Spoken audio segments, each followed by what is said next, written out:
할렐루야. 예, 감사합니다. 오늘 예수님이 하신 말씀을 중심으로 해서 또 생각을 좀 하고 싶은데요. 여러분, 우리가 인생을 살면서 자살하는 사람들의 이야기를 자주 듣습니다. 자살하는 사람들.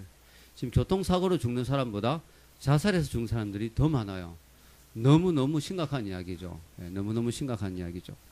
여러분, 생명이란 것은 생의 명령입니다. 살아라고 하나님이 명령하신 거예요. 예, 그래서 우리가 하나님 부르시기 전까지는 살아야 돼요. 힘들어도 살아야 됩니다. 몇 년 전에 이런 기사가 인터넷에 나왔는데 참 많은 것들을 생각하게 하는 기사였어요. 그게 뭐냐면은 1900 아니고 2010년이죠. 그러니까 한 3년 전이죠. 9월 18일 미국의 명문 하버드 대학교에서 하버드생은 아닌데 이제 다른 대학을 나왔는데 또 죽는 것도 하버드 가서 죽더라고요. 아, 참 이상하죠. 하여튼 하버드 대학 캠퍼스에서 미첼 하이즈먼이라는 35세의 사나이가 건총 자살을 했는데 뭐 죽는 경우도 많이 있으니까 뭐 그러려니 생각할 수 있는데 왜 제가 이 사람 이야기를 하느냐 하면은 이 사람이 죽으면서 자기 주위에 400명의 친구에게 유언장을 남겼는데 이 유언장의 페이지가 무려 충격적입니다. 1905장의 유서였습니다. 그리고 그냥 시시한 뉴스가 아니고요. 여기에 각 주가 1443개 달렸어요. 이렇게 논문을 쓴 거지, 논문을. 자기 인생에 대해서. 왜 살아야 되는지. 각 주 참고문은 리스트만 20페이지가 넘었고요. 20건이 아니고 20페이지가 넘는 참고문헌을 했고요. 신을 언급한 것도 1700번이었다고 합니다. 그리고 철학자 니체도 200번 이상 유언장에 언급되었다는 것이죠. 그리고 그의 유언장의 내용에는 이런 말이 나옵니다. 모든 단어, 모든 생각, 모든 감정은 나의 인생은 무의미하다는 결론으로 이어진다. 내 죽음은 삶의 모든 환상과 신화의 실체를 폭로하기 위한 것이다. 즉 인생이 무의미하고 허무하고 인생은 헛된 것이고 신화 같은 것이고 허상이다, 망상이다. 인생은 정말 의미 없다. 이것을 폭로하기 위해서 내가 지금 죽는다. 이렇게 말하고 죽었다는 거예요. 이분은 뉴욕의 한 대학에서 심리학을 전공하는 사람입니다. 나이는 죽을 때 35세였어요. 근데 이분이 서점에서 일을 한 게 문제였어요. 졸업한 이후에 서점에서 일하면서 수천 권의 책을 읽었다는 거예요. 수천 권의 책을 읽다가 그는 인생은 허무하다 이런 결론을 내리고 자기가 읽은 모든 책을 종합해서 각주를 달고 인생에 대한 논문을 쓰고 유서를 남기고 자살을 했습니다. 그의 어머니는 이런 말을 합니다. 내 아들은 잘생기고 영리했으며 내게 사랑한다는 표현을 자주 했다. 그가 왜 이런 사실을 숨겨왔는지 도무지 알 수가 없다 하며 비통해 했다고 합니다. 참 충격적인 기사였죠. 저는 이 기사를 보면서 참 많은 충격을 받았습니다. 야, 그가 읽은 수천 권의 책에도 인생에 대한 답을 주는 책이 없었구나. 기독교 나라 인생의 답이 보인다. 그 책을 읽었으면 좋았을 텐데 뭐 이런 생각도 하면서 여러분 그는 즉흥적인 감정으로 죽은 게 아니에요. 뭐 애인이 변심했다든가 오늘 기분이 좀 나쁘다든가 뭐 부부싸움을 심하게 했다든가 뭐 이래가 그냥 죽은 게 아니고 자기 인생에 대해서 깊이 고민하고 성찰했는데 결론은 뭐예요? 인생은 도저히 살 가치가 없다. 인생은 허무하다. 이렇게 해서 죽었다는 거예요. 여러분, 우리 인생에서 진리를 아는 게 되게 중요합니다. 인생의 답을 아는 게 되게 중요하고 인생이 뭔가를 아는 게 중요한데 차라리 모르면요 좀 낫습니다. 왜냐하면요 대충 그냥 살거든요. 여러분 인생을 깊이 고민 안 한 사람은 대충 삽니다. 똑똑한 사람이 죽는 거예요. 똑똑한 사람이. 그래서 너무 똑똑해도 이게 문제예요. 너무 똑똑한데 답을 모르면 문제라는 거죠. 자, 인생은 허무하다. 이것은 진리예요, 진리. 인생은 허무하잖아요. 인생은 허무하지. 근데 그게 완전한 진리는 아니에요. 반쪽짜리 진리예요, 반쪽짜리. 인생은 진짜 허무하고, 성경에도 자주 나옵니다. 인생은 뭐 마치 안개와 같다. 네, 안개와 같다. 인생은 정말 꽃이 시드는 것과 같다. 인생은 정말 바람이 지나가는 것과 같다. 성경도 이야기해요. 진리예요, 진리. 불교에서도 이야기해요. 인생은 무다. 인생은 허무다. 인생은 허상이다. 불교도 이야기해요. 다 진리예요. 근데 반쪽짜리예요. 인생에는 그것만 있는 게 아니에요. 인생에는 그걸 넘어서는 인생에 의미를 주는 답이 있거든요. 근데 문제는 뭐냐? 반쪽의 진리만 안다는 건 위험한 거죠. 그래서 그냥 모르면 차라리 그냥 하루하루 그냥 대충 살아가다 그냥 죽으면 좀 덜한데 이 자살한다는 게 너무 억울하잖아요. 그래서 인생의 진리를 온전히 아는 게 중요해요. 이걸 제대로 모르면은 그냥 살기 쉽고요. 또 알아도 문제죠. 알면은 자살하거나 아니면 자살할 용기가 없는 사람은 뭐로 빠질까요? 쾌락주의로 빠져요. 쾌락주의. 그래. 어차피 내일 죽을 건데 오늘 실컷 먹고 마시고 즐기자. 이렇게 해서 인생을 막 즐기는 쪽으로 나가게 돼요. 허무하니까. 괴로우니까. 잊고 싶었어. 예, 그래서 술을 왜 마십니까? 지금 괴로운 걸 잊고 싶었어. 근데 그 잊어집니까? 다음날 눈 뜨면 더 괴로운데. 머리도 아프고. 술값도 더 많이 나오고. 괴로운 거죠. 저는 젊을 때 예수님을 몰랐을 때 저도 생각해 보니까 인생이 너무 허무했어요. 저도 약간 똑똑했거든요. 약간. 그래가지고 인생이 고등학교 때부터 생각해 보니까 너무 허무하더라고요. 사는 게 뭔지, 왜 살아야 되는지, 왜 취직해야 되는지, 왜 결혼해야 되는지, 왜 이렇게 열심히 살다가 곧 죽을 건데, 언젠간 죽을 텐데, 인생이 왜 이렇게 허무한지. 저는 철학적인 아주 깊이 있는 그런 고민을 하지는 못했는데 인생의 답을 몰라서 괴로워했어요. 저는 어디로 빠졌느냐 하면은 쾌락주의까지는 아니고요. 저는 SF로 빠졌습니다. 사이언스 픽션. 앞에 두 줄이 있습니다. 앞에 자리, 예. 사이언스 픽션 빠졌습니다. 사이언스 픽션. 뭐냐면은 공상과학 소설 있죠. 공상과학 소설. 그게 너무 좋은 거예요. 그래서 제가 고등학교 때 우리나라에서 나온 모든 사이언스 픽션 책을 다 읽었습니다. 아마 거의 100권 이상 읽었을 거예요. 지금은 엄청나게 많은 책이 나왔는데 그때는 한 30년 전이니까 많이 나오진 않았거든요. 책이란 책은 다 읽었어요. 제가 소설도 쓰기도 했어요. 사이언스 픽션 소설도 쓰기도 하고. 그 정도로 좋아했어요. 왜냐? 잠시 괴로운 이 현실을 잊게 해주기 때문에. 근데 문제는 뭐냐? 그것도 답이 아니더라는 거죠. 왜냐? 이 미래에 대한 세상에 미래가 행복하지 않잖아요. 지금 미래가 암울하잖아요. 그리고 또 그 사이언스 픽션에 나오는 그런 내용들이 내 현실과는 상관이 없잖아요. 그러니까 또 괴롭더라고요. 그러다가 저는 답을 알게 되었죠. 오늘 간증에 나오는 이 자매도 젊은 날 인생에 고민을 하게 된 것 같습니다. 그래서 참 치열하게 고민을 했더라고요. 제가 이 간증을 소개한 이유는 너무너무 고민을 깊이 치열하게 했어요. 그러다가 인생의 답을 발견하고 인생이 바뀌게 된 그런 내용을 우리가 보게 됩니다. 목회를 하다 보면요. 아버지의 마음을 갖게 된 때가 많아요. 뭐냐면은 어디 가서 맛있는 음식을 먹게 되잖아요. 그럼 어떤 생각이 듭니까? 우리 애들도 이거 먹이고 싶다. 이런 마음이 들죠. 아버지의 마음. 마찬가지예요. 목회자는 어디서 참 좋은 간증을 듣거나 좋은 자료를 접하면 우리 교인들에게도 이걸 꼭 보여주고 싶다. 이런 마음이 있어요. 그래서 제가 이번에 이 음선된 간증을 4개를 여러분들에게 보여드리는 겁니다. 다음 주까지 하나 더 남았는데 오늘 간증도 아주 특별한 간증인데 여러분 은혜 받으시기 바랍니다. 우리 준비해 주시고요. 뒤에 조명을 좀 꺼주시면 좋겠습니다.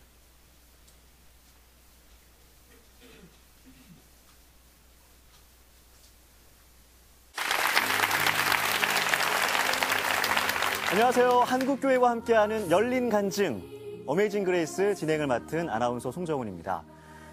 사람이 숨기기 어려운 것 몇 가지 있잖아요. 기침, 그리고 가난, 또 한 가지. 예?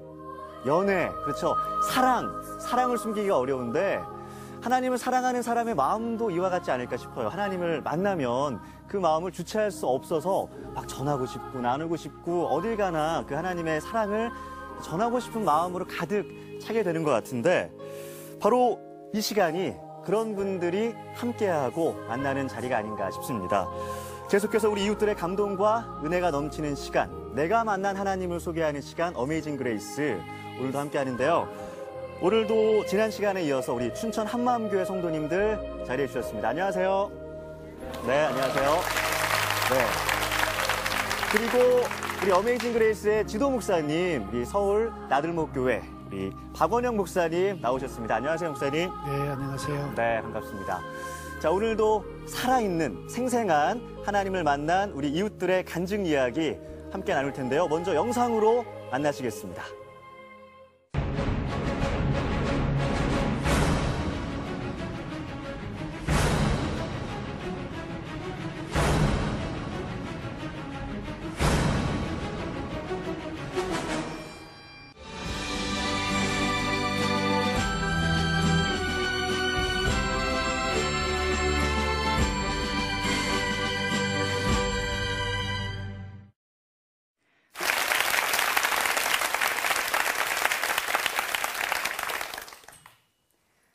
안녕하세요. 저는 춘천 한마음교회 다니는 권용입니다. 삶의 의미를 찾지 못해 10대 때부터 지독한 염세주의로 27살이 되면 죽을 것을 다짐하면서 아무 소망 없이 살던 제가 죽음 직전에 예수님을 만나 이 세상 그 누구보다도 기쁘게 살게 된 간증을 나누려고 합니다. 저는 평범한 가정에서 태어났습니다. 성장 과정도 겉으로 보기에는 부족함 없이 매우 평범했는데요. 초등학교 6학년 때 이 세상에서 가장 사랑하는 엄마가 아빠와의 불화가 잦아지면서 고통받고 상처받는 모습을 보게 되었어요. 어린 나이에 너무도 사랑하는 엄마를 위해서 아무것도 해줄 수 없다는 그 생각에 너무 이렇게 힘들었거든요. 정말 살 소망이 없더라고요. 근데 결국 그 생각은 이제 중학교 때 죽고 싶다라는 생각이 들더라고요. 한번 죽고 싶다는 생각이 들으니까 어차피 사람은 다 죽는구나. 그런 생각으로 이어졌고 그 생각을 끊을 길이 없더라고요. 그 이후에는 엄마 아빠 문제보다는 죽음 자체에 대해서 생각하고 고민하게 됐습니다. 그러다가 중학교 3학년 때 거울을 보면서 절대로 스스로 변치 않을 것을 스스로에게 다짐하면서 마음에 결정한 것이 있었어요. 언제 죽을까? 30대, 40대까지는 절대로 가지 말자. 27살이 딱 좋겠다. 그때 이후부터는 사람이 어차피 이제 늙고 취해지니까, 인생에서 그 가장 젊고 피크일 때 딱 죽는 게 아름다운 거야. 이렇게 생각했어요. 이렇게 나이를 구체적으로 딱 정해놓지 않으면 막상 이제 그 나이대가 돼서 이렇게 딱 미련이 생길까봐 구체적으로 나이를 딱 정해 두었습니다. 그 어린 나이에 그렇게 한번 정한 마음은 시간이 계속 지나도 변하지가 않고 확고해지더라고요. 하지만 이제 제 이런 속과는 달리 학교에서는 늘 실실거리면서 웃고 다녀서 별명이 실실이었고요. 또 심할 정도로 너무 웃음이 많아서 때로는 그게 절제가 안 되더라고요. 너무 깔깔깔깔 대고 웃어가지고 이제 사춘기 때는 보통 그렇다고 생각하잖아요. 그런데 저의 이 아주 마음속 깊은 곳에 이런 어두운 생각과는 이렇게 정반대로 제가 스스로 표현한 거죠. 그러니까 저 아무도 모르게 철저하게 속였습니다. 성적도 늘 상위권이었으니까 겉으로 드러나는 게 없어서 제 이런 마음을 가족도 친구도 아무도 알지 못했어요. 때로는 이제 벽을 보면서 혼자 1시간, 2시간 혼자 얘기하면서 지낸 적도 많았습니다. 고등학교 때는 이제 고2 때 수학여행 가서 이제 술을 처음 먹어봤거든요. 이제 그 고등학교가 워낙에 이제 입시 위주의 인문계 고등학교였기 때문에 그중에 저 혼자 먹었어요. 애들이 이제 삥 둘러 앉아가지고 저 술 먹는 거 구경했었는데 그때 이제 술을 딱 이제 먹게 되니까 아무래도 좀 이렇게 헬레헬레해지더라고요. 그래가지고 이게 생각이 좀 이렇게 잠재워지더라고요. 그래서 그때 그러면서 이게 나의 생각을 잠재울 수 있는 이게 유일한 마취제가 되더라고요. 그런데 이제 워낙에 이제 그 학교 일정이 빡빡하잖아요. 그래가지고 술 마실 시간이 없죠, 당연히 학생이. 그래서 제가 딱 생각해낸 것이 아침에 이제 교복을 딱 입고 이제 엄마 아빠 학교 다녀오겠습니다. 이제 그렇게 얘기하잖아요. 그렇게 인사하기 바로 나가기 직전에 딱 옷장에 숨겨두었던 그 깡소주를 완전히 빈속에 이렇게 반 병씩 한 번에 코 딱 막고 이렇게 한 번에 들이키고 등교를 했습니다. 이제 술 냄새가 나잖아요. 술 냄새 나니까 이제 수건으로 딱 입을 틀어막고 이렇게 친구나 선생님한테 들키지 않으려고 아침 일찍부터 막 보충 수업하고 이러잖아요. 이렇게 되게 조마조마하게 마셨습니다. 정말 꿈 많고 이루고 싶은 거 많고 하고 싶은 거 많은 그런 10대, 20대일 거라고 다들 생각하지만 누구도 모르는 게 사람의 속 마음이더라고요. 저는 이제 수능이 딱 끝나고 20살이 딱 되니까 제 인생이 이제 꺾어지는 내리막길이구나 이렇게 생각했으니까요. 대학 진로를 결정해야 되는 고3 때는 죽음을 진지하게 고민했어요. 저에게 있어서 이제 진로는, 어차피 이 죽기 위한 과정일 뿐이라고 생각을 했으니까, 어떻게 하면 이게 내가 죽는데 도움이 될까, 이런 생각을 했거든요. 저는 어차피 이제 누구나 죽고, 어차피 죽을 이제 당장 빨리 죽고 싶었지만, 이게 지금 당장에 죽을 수 없었던 이유가 가족. 그 가족이 딱 마음에 걸리더라고요. 그래서, 자살할 때 방해가 되겠구나. 그래서 무엇보다도 제가 그 결정한 나이에, 그 결심한 대로 제가 죽으려면, 마음 약해지게 만드는 가족이 최대한 없어야겠구나 생각했어요. 만약 남편이나 이렇게 자식이 있으면 제가 못 죽을까봐 결혼을 하지 않는, 수녀가 되는 게 낫겠다. 그렇게 생각했어요. 그러면서 이제 과를 고르던 중에는 간호학을 배워두면은 수녀가 되는데 도움이 되겠다 싶어서 대학은 간호학과를 지원하게 되었습니다.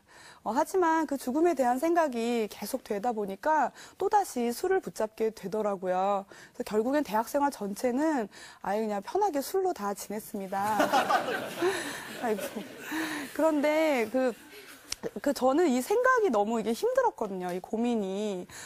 그래서 아예 이게 나의 생각을 잊을 수 있게, 항상 술을 이렇게 금방 깨는지요.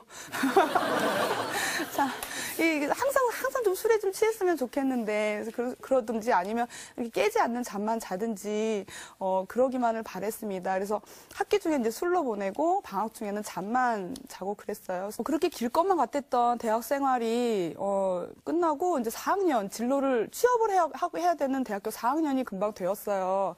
친구들은 당연히 이제 취업을 생각하고 고민하고 그랬는데 저는 그런 것에 관심이 없었어요. 왜냐하면 이제 곧 맞닥뜨릴 현실, 죽음을, 죽는 것 때문에 이제 수녀가 되려고 제가 간호학을 전공한 거지 전혀 간호사가 될 마음이 눈꼽만치도 없었기 때문에 저의 그 진로를 결정해야 되는 이제 대학교 4학년이 돼서는 정말 죽음에 대한 고민이 정말 절정에 달했습니다.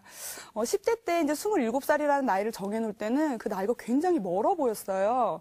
실컷 다 할 거 다 하고, 산 다음에 가장 젊을 때, 피크일 때 내가 딱 죽어야지 이렇게 생각을 했는데, 이제 막상 대학교 4학년이 되고 나니까 그때가 딱 눈앞에, 코앞에 있더라고요. 그러니까 그때부터는 하루하루 아침에 눈 뜰 때마다 드는 생각이, 정말 죽을 날이 가까우는구나 였습니다. 나의 앞날에 다른 거는 아무것도 보이는 것이 한 치 앞도 보이지 않았지만 이 죽음만큼은 너무도 선명하게 유일하게 보이는 저한테는 변치 않는 진리더라고요. 이거는 누구도 대신해 줄 수 있는 것이 아니라 내가 겪어 나가야 되고 내가 반드시 나한테 올 것이고 내가 넘겨야 되는 문제라고 생각을 했거든요. 근데 이제 이게 나뿐만이 아니라 모든 사람에게 닥친 문제라고 보았습니다. 나이가 많거나 적거나 가는 데는 순서가 없으니까 야, 어린 아이들도 나랑 똑같이 하루하루 죽음을 위해서 가는 거 아니냐. 이제 그렇게 생각을 했어요. 어차피 죽는 거 짧게 살든 길게 살든 저한테는 전혀 중요하지가 않았어요. 근데 이제 이런 거를 주변 사람들에게 이렇게 넌지시 얘기하면 우울증 치료받으라고 하는 거예요. 근데 저는 도무지 이해가 안 되더라고요. 동문서답하는 것 같았어요. 우울증을 치료받는다고 해서 문제가 해결되는 것이 아니라는 것이 전 너무 확실했거든요. 왜냐하면 우울증을 치료받는다고 해서 제가 갖고 있는 이 죽음에 대한 궁금증, 그 답이 찾아지냐고요. 그 답을 제시해 줄 수 있냐고요. 저는 답을 원하는데 전혀 그렇지가 않잖아요. 제 딴에는 되게 오랜 동안 죽음을 고민하고 생각한다고 했지만 도무지 알 수 있는 것이 아무것도 없었습니다. 그 어떤 사형수가 그 사형 하루 전날 그 죽음을 고민하다가 하룻밤 사이에 머리가 다 하얗게 새었다는 그런 얘기가 있는데 딱 제 마음이 그랬습니다. 왜 이렇게 수많은 인류가 살면서 이토록 가장 중대하고 시급한 문제를 고민하지 않는 걸까? 인간들은 할 수 없는 거 있잖아요. 이렇게 불가능한 것들만 이제 정복해 간다 그러잖아요. 질병도 정복해 간다 그러고, 통신, 심지어 우주까지도 막 정복한다고 하는데, 정작 가장 중요한 것이 사람이 죽으면 어떻게 되는가 하는 문제 아닌가. 이거 똑똑한 사람들 다 뭐 하는 건가? 왜 나만 이렇게 머리 터지게 나 혼자 고민하고 있어야 되나? 이런 문제를 좀 해결해 놔야 되지 않나. 기껏 고민해 본 사람들의 결론이, 죽은 이유는 어차피 우리가 알 수 없으니까, 지금 그냥 내게 주어진 삶을 최선을 다해서 사는 거다. 그렇게 얘기하는데, 아니, 근데 내가 죽는데, 뭐, 최선을 다해서 살든, 아무렇게나 대충 살든, 그것도 다 각자 자기 기준이지, 그게 뭐, 이렇게 별로 소용이 없어 보이더라고요. 그거 뭐 또 누가 최선을 다해서 산다고 한들, 그거 누가 뭐, 이렇게 얼마나 알아주겠어요. 또 뭐 알아준다고 한들, 내가 죽고 없는데, 그게 저랑 무슨 상관이 있는가. 중학교 때 이렇게 한번 죽고 싶다고 들어온 생각은 정말 개가 도살장에 끌려가듯이 저를 끌어가고 있었습니다. 아무리 긴 시간 정말 애쓰고 몸부림쳐도 저를 살려줄 사람이 없었어요. 단지 그 생각 하나가 저의 모든 것을 지배해버렸습니다. 죽으면 난 도대체 어떻게 될까? 도무지 그거에 대한 답을 어디서도 찾을 수가 없었어요. 저는 절대 문학소녀가 아니거든요. 책 읽는 거를 전혀 안 좋아해요. 그런데 이게 너무 고민이 되다 보니까 대학교 4학년 여름방학 때는 뭐 이렇게 국가고시 준비하고 친구들은 그랬는데 이게 공부를 할 수가 없는 거예요. 그래서 대부분의 시간을 도서관에서 보내게 되더라고요. 이제 책을 찾아보면서, 많은 사람들이 이제 죽음을 고민한 것을 알게 되었어요. 내심 조금 반갑더라고요. 그러면서, 그때부터는 이제 제가 철학책에서 손을 뗄 수가 없었어요. 책을, 읽으면서 그 많은 철학자들이 인생과 죽음에 대해서, 고민하다가 답을 얻지 못하고 그 허무함에 자살한다는 것을 알게 되었어요. 저와 같은 비슷한 고민을 하는 사람들을 봐서 되게 처음에 좀 내심 반가웠는데 그 결말이 자살이라는 걸 보고 좀 충격을 받았습니다. 이게 너무도 유명하고 대단하고 똑똑한 사람들의 그 대부분이 그 자살로 결론을 맺으니까 저에겐 그 죽음과 자살이 아주 동경의 대상이 되더라고요. 그러다가 저에게 굉장히 의미 있게 들어온 말이 있었습니다. 그러니까 저는 이제 죽으면 어떻게 될까, 내가 앞으로 죽으면 어떻게 될까 이렇게만 생각을 했는데 이게 제가 태어나기 전에 저의 존재 자체가 아예 없잖아요. 그런 것처럼 죽고 나면 나의 존재 자체가 아예 없어지는 것이다. 그렇게 얘기하는 어느 명상가의 말을 제가 이제 보았거든요. 근데 이 말이 가장 타당하게 들리더라고요. 아, 그렇구나. 내가 먼지나 정말 공기만도 못하게 사라지는구나. 제가 이거를 실제로 받아들이는 순간 제 마음에서 무언가가 쿵 하고 무너지는 것이었습니다. 아, 내가 조금 있으면 먼지만도 못한 존재로 되는구나. 그럼 난 이거 뭐지? 나는 이거 뭐지? 난 지금 뭐 하고 있는 거지? 이 생각이 들었어요. 그렇다면 제가 사람들을 보면서 이렇게 허무하고 아무 의미 없는 인생들을 도대체 누가 왜 만든 것일까? 그때부터는 정말 알 수 없는 절대자를 찾으며 너무도 답답한 마음에 정말 많이 울었습니다. 제가 원래는 이런 생각들을 잊으려고 술을 마신 거였는데 그때부터는 술을 마시면 정말 절규가 나왔습니다. 사람들이 보면 술만 먹으면 이제 우니까 술주정이라고 생각했는데요. 저는 정말 너무나 괴로웠습니다. 남에게 말도 못하고 술 취해서 집에 들어오면 정말 무릎을 꿇고 울었습니다. 간절히 얼마나 통곡하며 울었는지 몰라요. 신은 죽은 것인지 내가 마음속에서 만들어낸 것인지 도무지 그 어디서도 답을 알 수가 없는 거예요. 정말 교수형을 눈앞에 둔 그 사형수처럼 이 모든 것이 너무나 실제였으니까 전 마음이 너무 절박했습니다. 그러다가 사르트르의 구토라는 책은 저의 온 몸과 마음을 전율케 했어요. 그 책 내용은 그 제목 그대로 나의 존재가 구역질 나도록 역겹다는 것입니다. 저는 너무 공감했어요. 그때부터는 이런 종류의 책들을 읽으면서 엄청나게 빨려 들어갔습니다. 그런 철학책 중에는 그 인도의 명상 책들도 많이 있었어요. 그런데 그 책들을 굉장히 많이 읽었는데 저는 책을 읽기만 했거든요. 굉장히 공감하면서. 근데 제가 좀 이상한 경험을 하게 되었습니다. 어느 날 이렇게 있는데 이상하다. 지금 내 눈앞에서 엄마 아빠가 죽는다고 해도 나 눈 하나 깜짝하지 않을 수가 있겠구나. 저는 사실 엄마 아빠 너무 사랑하거든요. 그런데 이런 생각이 저의 의지와 상관없이 그대로 제 마음을 지배해버렸습니다. 아무 감각이 없고 슬픔과 기쁨을 느낄 수가 없고 아주 잔인하게 되는 나를 발견하게 됐어요.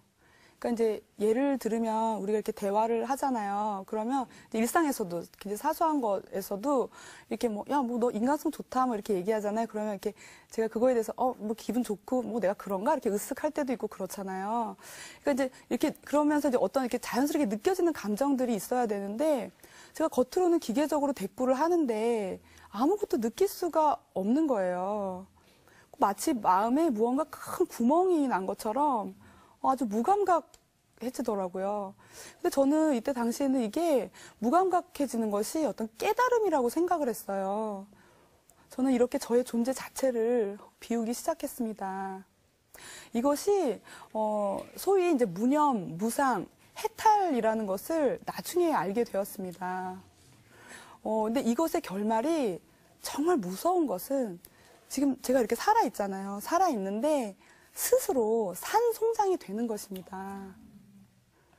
거울을 봐도 내가 누군지 알 수가 없는 거예요. 저는 이런 무념무상의 세계가 진리인 줄 알고 그걸 찾았다고 생각을 했어요. 이거는 종교보다는 훨씬 위에 있는 개념이라고 생각했어요. 그래서 사람들이 이걸 왜 모르고 살지? 그러면서 그때 이제 주변 사람들에게 막 전하고 다녔거든요. 친하든 친하지 않든 막 이렇게 아는 사람이면 막 전하고 다녔어요. 그래서 동아리에서도 막 이렇게 프린트물까지 해서 그 인도의 명상책 같은 거 있잖아요. 그래서 좀 알으라고 막 프린트해서 막 돌리고 그랬거든요. 그래서 이제 그때 이제 제 얘기를 듣고 이런 주변 사람들이 용이가 돌을 터득했대. 그러는 거예요. 제가 완전히 이게 득도를 해가지고, 이게 득도녀가 이제 됐었던 거더라고요, 그때. 그런데 이제 저는, 어떻게 이제 막 전하다 보니까, 춘천 한마음교회 선배 언니를 만나게 되었어요. 근데 이제 저는 당연히 이 생각으로 가득 차 있었으니까, 제 얘기를 막 해줬죠. 근데 그 언니는, 제 얘기를 듣더니 별말 없이 우리 교회 와 봐라 그러더라고요. 그래서 제가 춘천 한마음교회에 처음 가게 되었습니다. 저는 이제 교회 가서 뭐를 듣거나 뭐 배우려고 간 것이 절대 아니고요. 그 사람들이 참 그 신앙생활을 하면서도 이런 도를 참 알아야 되는데 이러면서 한 수 이제 가르쳐 주려고 간 거였어요. 근데 한마음교회 가서 어떤 분에게 이제 말씀을 듣게 되었는데 예수님께서 십자가에서 죽으시고 무덤에서 부활하셨다는 거예요. 저는 그 전에도 이제 죽음을 고민할 때 예수님께서 그 죽음 앞에서 십자가 앞에서 막 그렇게 고민하고 막 애쓰시다가 죽고 끝났는 줄 알았거든요. 그런데 부활이라는 단어를 듣는 순간 제가 지금까지 이렇게 쌓았던 모든 것, 뭐 무념이고 무상이고 뭐 사르트르고 뭐로 간에 이것이 그냥 한순간에 다 무너져 내렸습니다. 정말 머릿속이 하얘지더라고요. 헉 소리가 나오면서 그대로 알 수 없는 눈물이 막 쏟아졌어요. 부활이라는 너무도 큰 사실 앞에 저절로 무릎이 꿇어지더라고요. 그럼 뭐야? 죽음 이후의 세계가 분명히 있잖아. 온 인류를 통틀어서 유일하게 죽음을 뚫고 나간 분이 있구나. 제가 이것을 들으면서 정말 너무 놀라워서 이렇게 놀라운 소식을 온 세상 사람들이 다 알 수 있도록 9시 뉴스에 CNN에 정말 지금 사건 사고 다 접어버리고 대대적으로 보도해야 된다고 생각했습니다. 인류 역사상 이것보다 큰 사건이 없잖아요. 앞으로도요. 그렇잖아요. 그렇죠. 그렇다면 죽음 이후에는 천국과 지옥이 반드시 있는 거였어요. 왜냐하면 예수님 올라가셨잖아요. 근데 이제 그 순간 제 처지가 생각이 났어요. 저 여기서 지금 이렇게 도 닦으라고 전하고 있는 나는 나 여기서 이 자리에서 당장 죽으면 지옥이구나. 저는 이를 악물고 이 살아계신 예수님이 살아계신 게 너무 정확하니까 이분을 반드시 만나야만 했습니다. 그런데 이 예수님께서 오셨다 가시면서 모든 것을 다 이루어 놓으시고 가신 거였어요. 누구나 정말 누구도 흉내낼 수 없는 정말 부활로 자신이 창조주이심을 알아볼 수 있도록 그렇게 하신 거였더라고요. 모든 사람이 믿을 수 있도록요. 도마와 같이 그 살아계신 예수님 앞에 서니까 이분을 믿지 않고 내가 주인 돼서 내 멋대로, 내 생각대로 살았던 것이 정말 무서운 죄였습니다. 하나님 잘못했습니다. 회개가 그대로 나왔어요. 나 자체가 죄덩어리더라고요. 예수님 앞에서 이토록 죄인인 내가 이분을 어떻게 영접해야 되나 했는데 다른 게 아니라 이분은 정말 너무 쉽게 해놓으신 거예요. 이 예수님 믿지 않은 거, 내가 주인 돼서 이분을 믿지 않은 죄를 회개하고 예수님은 나의 주인이십니다. 이렇게 고백을 했더니 이 살아계신 예수님께서 내 안에 들어오셨어요. 보이지 않아도 느껴지지 않아도 하나님의 말씀 그대로였어요. 하나님께서 이 내 입의 고백을 들으시고 그대로 실행하신다는 사실이 저는 너무 놀랍더라고요. 그리고 내 안에 들어오신 예수님이 나와 영원히 함께 하신다는 사실이 정말 너무나 감격이 되었습니다. 그리고 이 예수님을 보내주신 나의 진짜 아버지를 만났습니다. 아버지. 나는 내가 왜 존재해야 되는지 몰라서 그토록 정말 역겨워하고 혐오스러워 했는데 나를 지으시고 나를 빚으시고 나를 창조하신 나의 아버지를 부르면서 정말 나의 이 모든 세포 하나하나까지도 정말 이분께 영광을 돌려드리고 싶더라고요. 정말 너무나 감사하고 기쁨으로 정말 하나님 감사합니다.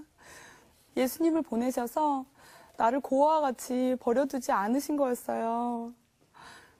저는 제가 먼지만도 못한 존재라고 생각했는데 하나님 아버지께서는 넌 천하보다 귀하다.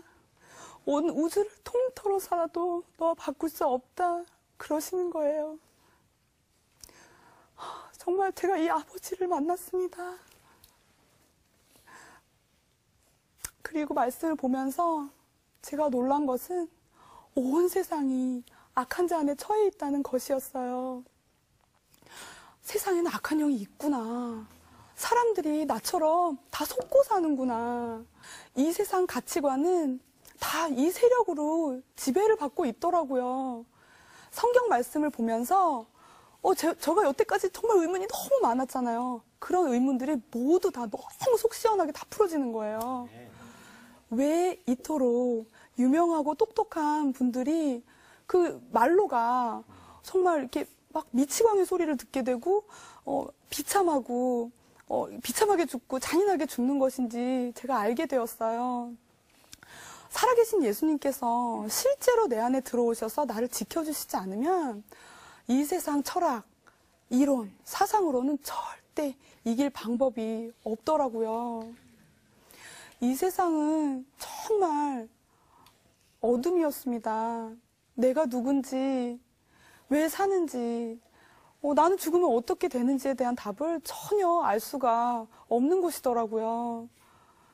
우리 모두에게 무엇보다 가장 중요한 문제는 죽음입니다.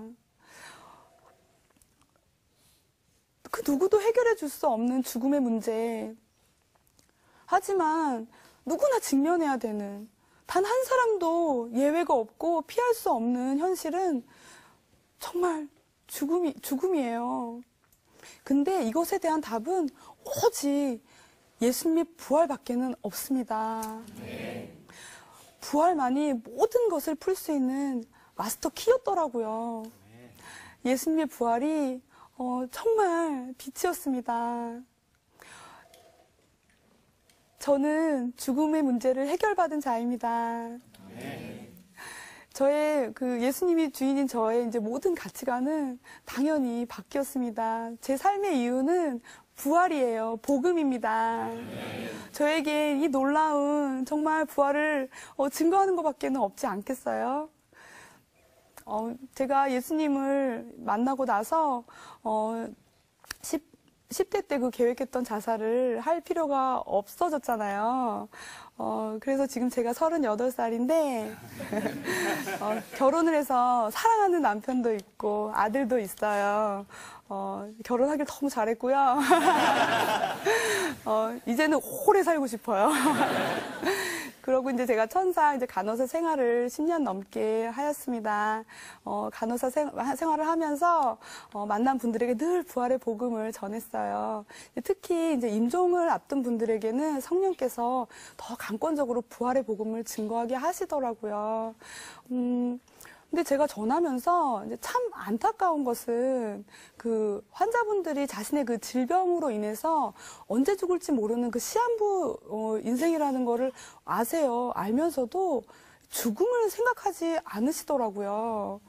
이게 죽음은 아예 그냥 두려운 거니까 생각하지 않는다는 반응, 회피하는 반응이 많았거든요. 하지만 정말 죽음을 이긴 부활은 이 세상에서 가장 기쁜 소식입니다. 저는 이 기쁜 소식을 전하는 사명밖에는 없습니다. 감사합니다. 예전에는 해탈의 도를 전했지만 이제는 그리스도의 도를 전하는 증인이 되는 삶을 살고 계신 우리 권용희 자매님의 간증을 들었습니다. 지금 이 세상에는 많은 가르침, 도 넘쳐나잖아요. 길을 가다가도 도를 아세요? 도를 아십니까? 이렇게 물어보기도 하고요. 서점가를 가면은 깨달음과 관련된 책들이 상위 랭크가 되어 있습니다. 하지만 그 안에 사랑이 없다면, 복음이 없다면 그 도는 정말 아무것도 아닌 껍데기라는 생각을 하게 되는데요. 그리고 아까 말씀하신 것처럼 CNN에 우리 9시 뉴스에 복음에 대해서 대대적인 기획보도 나가는 그날 저도 기대해 보도록 하겠습니다. 우리 목사님 어떻게 들으셨어요? 죽는 사람하고 사는 사람의 차이점을 이렇게 분석을 해보게 되면 네. 그 사람이 어릴 때부터 누구에게 영향을 받았느냐가 중요합니다. 그러니까 선생님이나 부모님이나 혹은 주변의 친구나 가까운 가족이나 친척들에게 영향이 있을 수 있는데 환경이 중요하다는 환경이 굉장히 중요하죠. 그래서 어릴 때부터 신앙생활을 하는 사람들 중에 지금 우리나라의 자살하는 사람의 숫자가 전국적으로 10만 명 이상이 됩니다. 그러면은 그 숫자에 비해서 유명한 연예인들이 죽게 되면 많은 사람들이 가치관이 잘못되지 않습니까? 그렇죠. 그러니까 어릴 때부터 신앙을 가지게 하는 게 가장 중요한 겁니다. 어릴 적부터 신앙을 가지게 신앙을 알게 하는. 그래야지 그 아이가 자라면서 하나님이 주신 사명이 뭔가를 알게 되는 거죠. 가치관을 분명하게 깨닫고. 그래서 우리가 이번에 간증을 통해서 주변에 뭔가 좀 의식이 사라지고 좀 자꾸 죽고 싶어 하는 사람이 있으면 무조건 교회를 데리고 나와야 돼요. 무조건 그냥 교회로 그냥. 교회에 나와서 말씀을 딱 들으면 내가 왜 살아야 된다. 내 존재 가치가 무엇인가를 알게 될 거라고 생각합니다. 알겠습니다. 고맙습니다, 목사님. 감사합니다. 한국교회와 함께하는 열린 간증 프로젝트 어메이징 그레이스, 오늘도 귀한 간증 함께 나눠봤는데요. 이 시간은 우리 한국교회와 함께 만들어가고 또 참여하고 있습니다. 관심 있는 교회들의 분들의 많은 성원과 연락을 기다리고 있겠습니다. 오늘 귀한 자리 함께해 주신 우리 춘천 한마음교회 성도님들 감사드리고요. 또 함께해 주신 시청자 여러분 고맙습니다. 저는 다음 시간에 오겠습니다. 안녕히 계세요. 수고하셨습니다. 수고하셨습니다.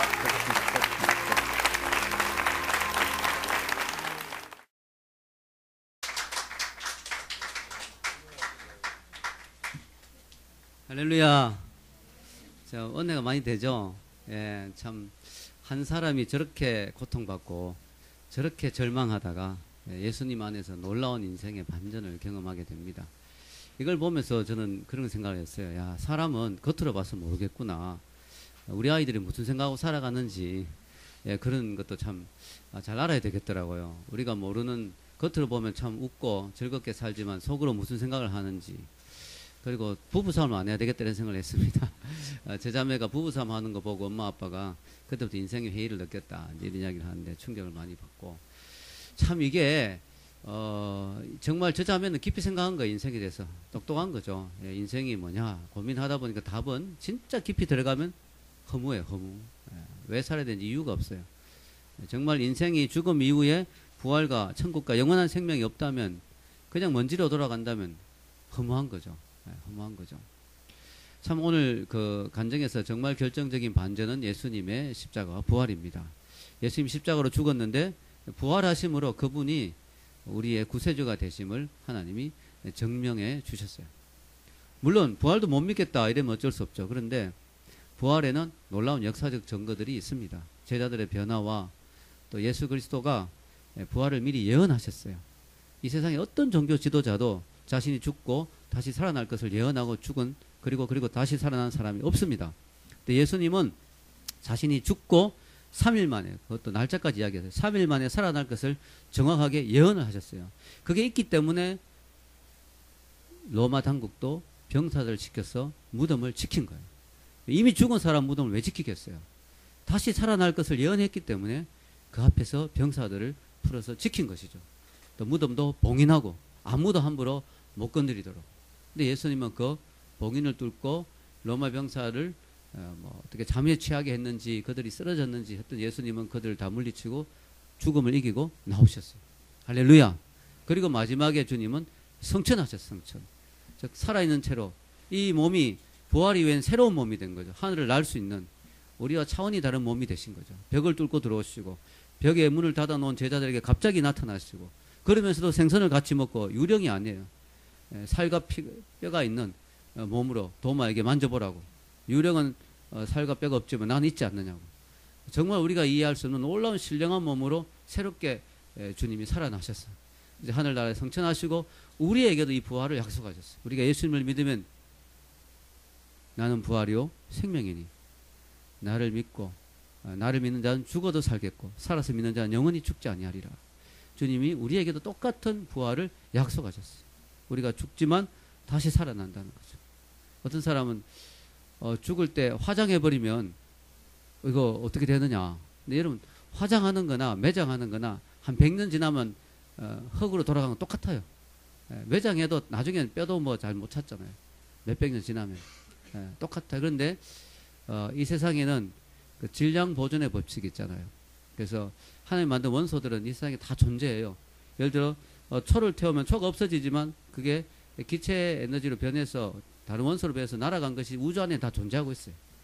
능력 있는 하나님은 마지막 때 우리를 다시금 어떤 곳에 흩어져 있더라도, 화장을 했든 매장을 했든 다 흩어져 있더라도 우리 원소를 다 불러 모아서 새로운 몸으로 만들어 주실 줄 믿습니다.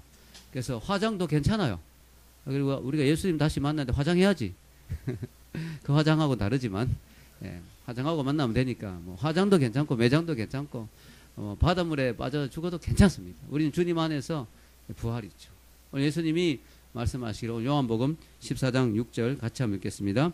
예수께서 가라사대 내가 곧 길이요 진리요 생명이니 나로 말미암지 않고는 아버지께로 올 자가 없느니라. 아멘. 여기 보면은 S. 루이스 존슨 이런 말을 했죠. 참 재밌는 말인데, 철학자들이란 자신들이 이해할 수 없는 것에 관해 쓰면서 그것이 당신이 잘못인 것처럼 들리도록 하는 사람이다.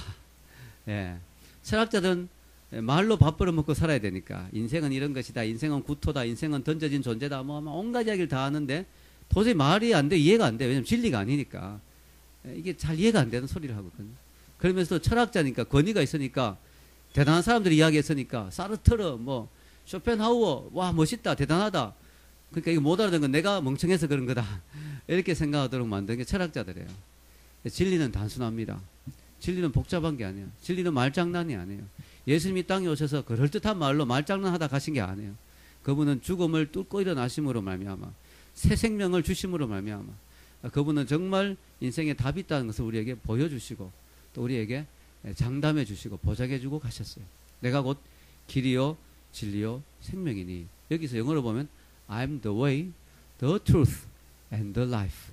이 더가 붙는 것은 유일한 것이죠. 예수님은 천국 가는데 길이 많다.